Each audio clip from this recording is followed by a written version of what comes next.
Does Bo Nix make the Broncos a Super Bowl contender? Patrick Mahomes and Micah Parsons tear their ACL? And are the Patriots still good enough to win a Super Bowl? All of that next on This Week in the NFL, Week 15. Thursday Night Football, we had the Falcons and the Buccaneers, and the Buccaneers just blew an absolutely gimme game. I understand the Falcons have a lot of talent throughout this entire team. The infrastructure of the Falcons are really good. I truly believe that they are a quarterback away. They have the best running back in football, talent-wise. They have really good tight end. They have really good wide receivers. I think they have great infrastructure. I think they just need a quarterback, whether that is Michael Penix or whether it's someone else. That is what is missing from this team at this current moment. Kirk Cousins had a fantastic game here. He had 373 yards and 3 touchdowns. He was fantastic, and that's all they need is good quarterback play because this defense is also pretty good. The Buccaneers, this is a game that they needed to win this football game. And Baker Mayfield, since the first six weeks of the season, has just not looked the same. I understand there have been injuries to himself as well as the rest of his team, but at the end of the day, he just hasn't played better, and he's missed open throws, and he's missing those plays downfield, and I just feel that he hasn't been the same guy, and he's regressed back to the mean of what we normally know Baker Mayfield to be. I know Baker has had a couple good seasons, but I don't think we should have ever looked at him as the savior of the Buccaneers or a guy that can win a Super Bowl. I just don't think he's that good. I think he's too inaccurate downfield, and he's not efficient enough in the pocket as well. He's very erratic in the pocket, and I think those are major problems with Baker and things that he has trouble getting away with, and in this game he just was very bad. Luckily the Panthers didn't win, but at the same time this is just a huge loss, and you don't feel very confident in them in the playoffs anymore like you used to at the beginning of the season. And they were pretty much healthy in this game, and they still weren't able to beat the Falcons, who just have not been a great team this season. The Chargers were able to beat the Chiefs and officially eliminate them from the playoffs, which is just a crazy thing to think. The Chiefs have been in the playoffs for like 10, 13 years in a row, even when they had Alex Smith. And now Patrick Mahomes has torn his ACL near the end of the season. Now, the next NFL season starts about 8 months from now. I think he has a chance at being back week 1, but I have no idea. He's probably not going to be in OTAs. I'm not sure that he's going to be in training camp. He sure as hell is not playing in preseason. Even if he did find a way to be healthy by that time, there's no way that they trot him out for preseason games. And he may be out to miss the beginning of the season. This team really has so many holes. I think that the Chiefs are going through a derailing moment because besides Patrick Mahomes and Rashee Rice, this team is kind of in shambles. They don't have a run game. Their offensive line is very underwhelming. Their tackles kind of suck. Their wide receiver talent is just not very good. Hollywood Brown is okay. Xavier Worthy is not that great whatsoever. Tyquan Thornton is okay. I mean, he's a serviceable player. Rashee Rice is their best wide receiver, and I still think he at the max of what he can be is a tier 2 wide receiver, or he is a wide receiver 2 is more what I mean to say. The defense also has a problem. You have to worry about paying Trent McDuffie. Chris Jones is not the same player he used to be. And then there's holes everywhere else. The rest of this team just is not filled out well. They don't have good infrastructure whatsoever. Their defense isn't very good. And I just think that this is, and Andy Reid in this offense is just, it's very predictable. And teams have been able to key in on that this season. The predictability of this offense makes it really tough for this team to operate at a high level offensively, and they still have been because they had the best quarterback in football. Now they're not going to have the best quarterback in football. Obviously, they're already eliminated from the playoffs, so it at this point doesn't even matter. But this team, we're going to see how bad this team really is, because I think in the last few weeks of this season, without Patrick Mahomes, this might look like one of the bottom 5 rosters in the entire NFL. It's going to look really bad. I would not be surprised if they finish the season 6-11 and lose out the rest of the season. I think Patrick Mahomes can patch a lot of holes in a very bad team, and now they don't even have him. The Bills were able to come back from down 21-0 and beat the New England Patriots. And I just think that the Patriots have way too many holes to be a true contender right now. They've played a lot of easy teams so far this season, and one of their staple wins was against the Bills, who have now beat them, and the second staple win that they've had was against the Buccaneers, who are now 7-7 and don't even look like the team we thought they were. And they definitely were not the team that we thought they were when they played the Patriots. And the Patriots have just been playing bottom barrel teams every week, and I don't think this team is going to be able to go through enough adversity to learn from, and they're just not that good. The defense is just very, very unreliable, and sometimes they get into modes where they can't even stop a cold. And Drake May offensively has to be a hero most of the time. I think that he had a couple rougher plays, but you can't have great plays every time. I still think Drake is a great quarterback. I think this is a game where he had to win if he wanted a chance at the MVP. I do think he's out of the MVP race. It's Josh Allen and it's Matthew Stafford at this point. And unless those guys have end of the season meltdowns that are very, very colossal, I just don't see, he's just not going to be able to win that award. He's got to beat the Ravens and he's got to beat the Jets and the Dolphins to end the season, which is very doable. But I just don't know if he's going to be able to hoist an MVP candidacy without like true key wins outside of his division. The Bills have the same problems that we always think that they have. Their offense is still really amazing and it can perform at a high level when they are down, and they've been able to come back a lot of times this season. Their main problem is their defense, which was a lot better in the second half of this game. It was significantly better, but defensively in the first half, they were atrocious. And obviously, Trevion Henderson had a few big plays, and I think that the Bills defense just has too many issues to be comfortable with them, but they have Josh Allen at the end of the day. They have the best healthy quarterback in football. So you can't count them out. They might genuinely just win the Super Bowl off of the fact that they have the best quarterback left. So I guess we will see. This is a great win for the Bills. Now I'm going to go through a couple games that I don't have too many things to say about. The Bears thwomp the Browns. The Browns offense just didn't look very good here, and the Bears looked like a really good football team. So good for the Bears, especially scoring 31 points on one of the better defenses in football. The Ravens beat the Bengals. This was the worst Joe Burrow performance I have ever seen. He looked really bad in this one, and this is coming a week after him saying that he doesn't have his joy for the game anymore, or something to that effect, and kind of teasing that he might retire.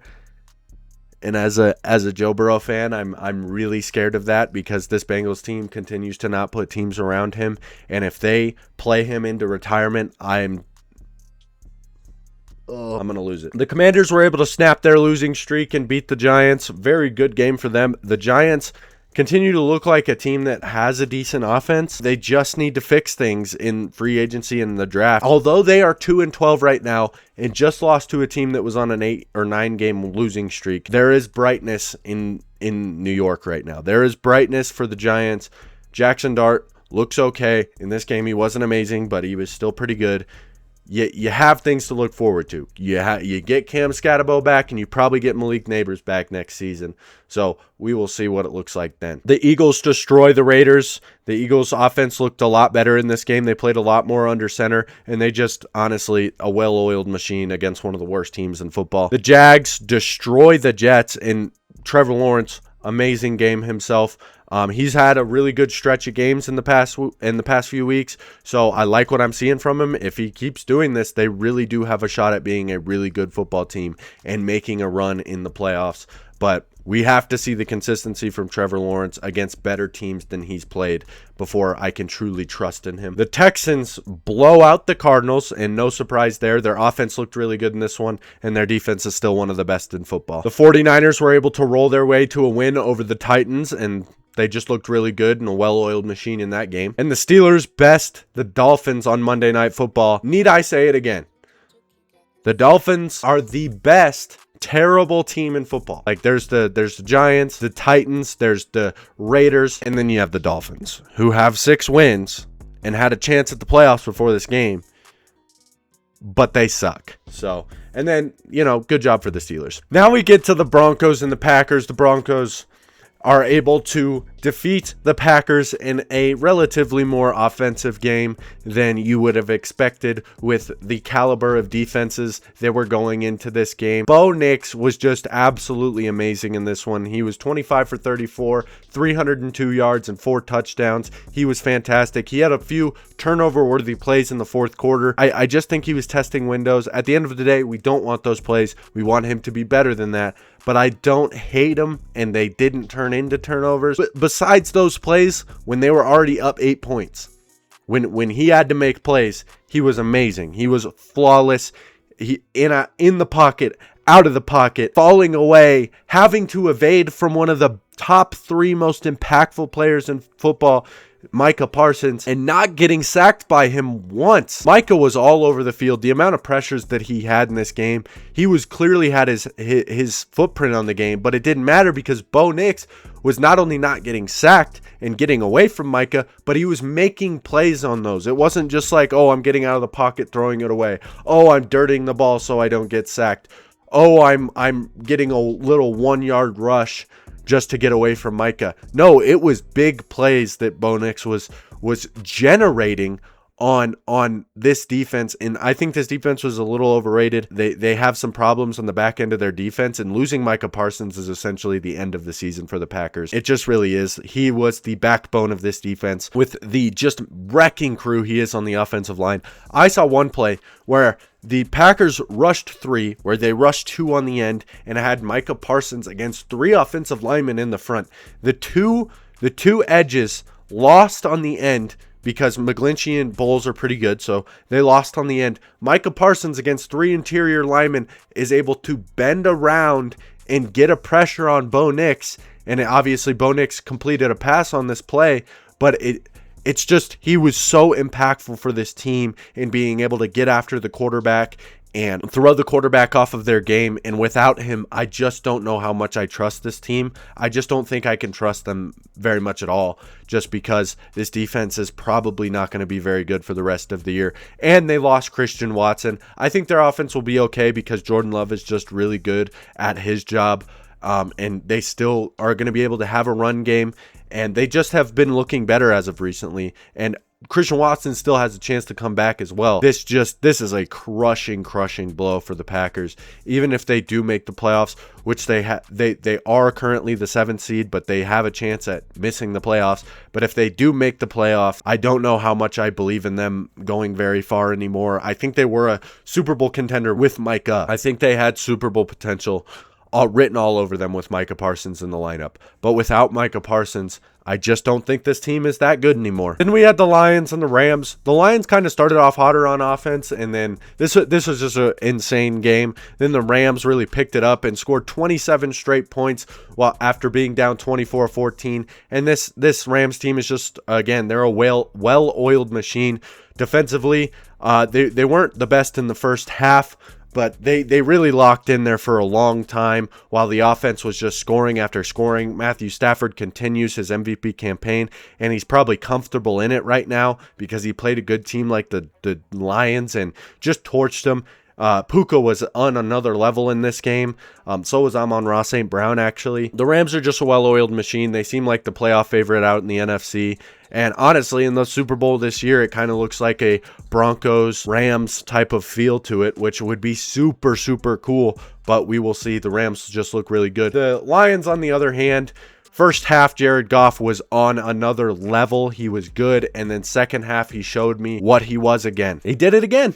He just every week that Jared Goff plays good teams, especially this season, he proves my point more and why I believe that he's just not the guy. I'm going to leave it at that because every single week I talk about Jared Goff. Every single week I have the same talking point about Jared Goff. Every week I'm saying the same thing about Jared Goff. There's nothing more I need to say about him because he just proves my point every single week when he plays good teams. They still have to win out and they have to leapfrog the Packers now. Can they do that? Because the Packers are 9-4-1. They have a gap that they have to make up. I don't know if they can do it. Then we have the Panthers, the other side of the NFC South, absolutely blowing a game where they had a chance to take advantage in this division, and obviously the Panthers and the Buccaneers have to play each other twice, so we will see who really wins this division and who is the better team. But this was a game where Bryce Young was looking good. They looked like a team that was going to win this game, and in the fourth quarter, in the final minute, in the final time of this game, they're up 14, and Tyler Shuck is able to lead a comeback to win this game. I just think that the Panthers needed to win this one. Again, whoever wins this division at the end of the day, I don't think it's competitive. I don't think it matters. In the playoffs, they're not going to matter. I don't think either of these teams should have a home field advantage. Phillip Rivers played football in 2025 against the Seattle Seahawks. It came down to the wire. The Seahawks were able to win it in the end with a game-winning field goal. I don't think Phillip Rivers was overall horrible in this game. But he clearly doesn't have the arm strength to be anything special. We're in a world where if you don't have the athleticism, then you need to have the arm talent.